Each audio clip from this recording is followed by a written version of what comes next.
in 5, 4, 3, 2, 1. You can hate him for not making that fight happen, but this is an unbiased show. We talk boxing. If it is just some missed details, the Double RT Boxing Show, Mr. A is here to help you, because that's what we do. We talk that boxing, spit that fire on the internet, dragging on the net, hashtag dragging on the net. Follow me at Twitter at RRTB Show. Double RT, the Double RT, the Double RT Boxing Show with Mr. A. This is a tough fight to break down. Or you should say not break down, because we did the breakdown already right here on the Double RT Boxing Show. Shakur Stevenson does move to 8-0 with the defeat of Carlos Ruiz. But it's a tough one. How do you want to accept it? Because even though it was a one-sided, lopsided victory for Shakur Stevenson over Ruiz, was it too much running? Was it great skills of boxing? Hit, don't get hit. It's everything. It's exactly what we talked about. We discussed. We said Ruiz. The reason why we were like, okay, this fight. The only thing we could look forward to this fight is Ruiz was a guy who had fast hands and lets punches go in combination. That alone should be a new obstacle for Shakur Stevenson to overcome. How will he accept and deal with that new challenge, that new wrinkle in his career? That was what we discussed right here on the Double RT Boxing Show. That was what we wanted to see the new Shakur Stevenson handle. And that's where it gets tricky.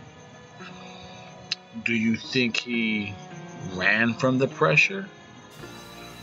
Or do you think he was doing a very smart business move, because they're saying he wants to fight on the undercard of Terrence Bud Crawford in October? So was he just trying to get through the fight without taking any punishment?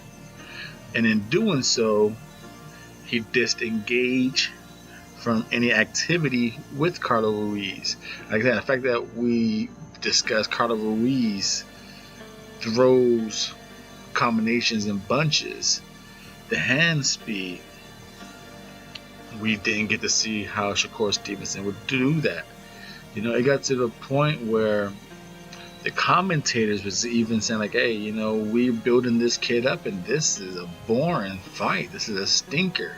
The coach of Terrence Crawford, that he was commentary during the fight, and that's how we got to learn about him.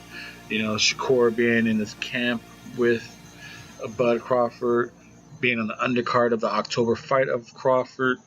But B Mac during the commentary, he was yawning. And, the commentary partners were like, yeah, that says it all about this fight. Great talented kid, Shakur Stevenson, but this is a boring match. Like I said, Shakur won the fight easily, but he won it because points. Eventually throughout the 3 minutes, yes, he pity-patted, ruled around the ring, and he built enough points where you just had to give him the round. It wasn't like he was hurting Ruiz. It wasn't like he even came close to stunning or knocking out Ruiz.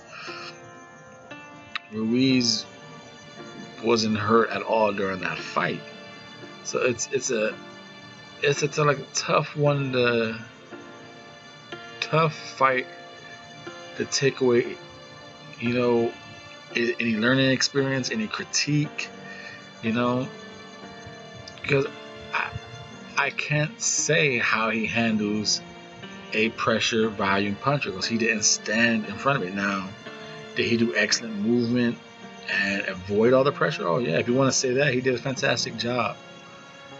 But in doing so, he showed that he can't do offensive output and move at the same time, because The Shakur Stevenson that we got accustomed to seeing during the last 2 fights of him slowly progressing and sitting on his punches, becoming the harder punches.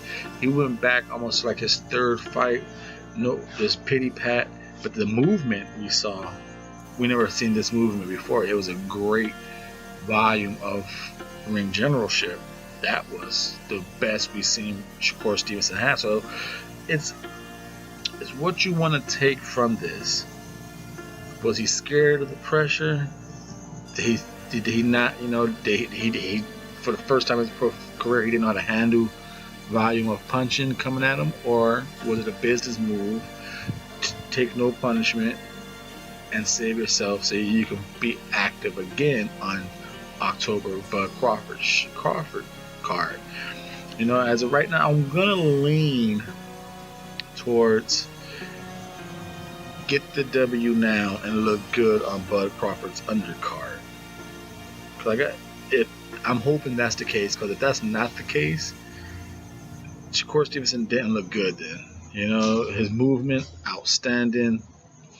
His leg work, way better than I've seen his leg work ever before. But everything else suffered for it. No offensive output. That sudden surge of sitting on his punches, putting a little power. You didn't get to hear that that little volume. That little, his little grunts he does during his punches. You didn't hear that at all during this fight, because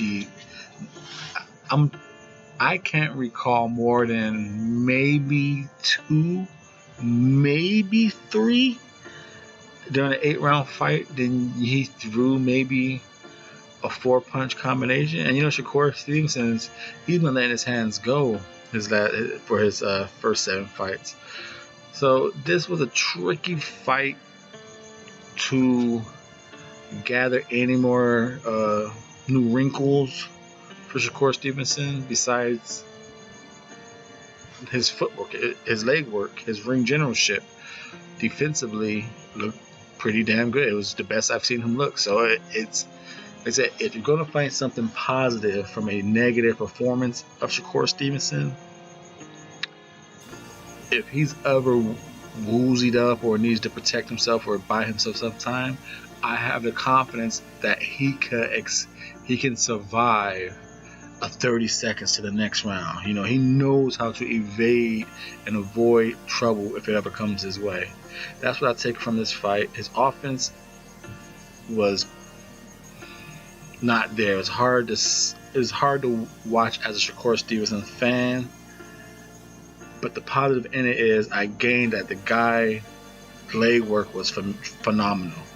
His ring generalship, great. Now I have confidence in him. He can survive if he's ever in trouble. This is the Double RT Boxing Show. I'm your host, Mr. A. Leave a comment down below. What do you take from this Shakur Stevenson's victory? Thank you for tuning in. Please subscribe, hit the thumbs up button. Follow us on Twitter at the Double RT Boxing Show, which is RRTB Show. RRTB Show. That's what you can follow us at Twitter, at RRTB Show. Hashtag Dragon on the Net. We spit that fire, spit that hot shit. Hashtag Dragon on the Net.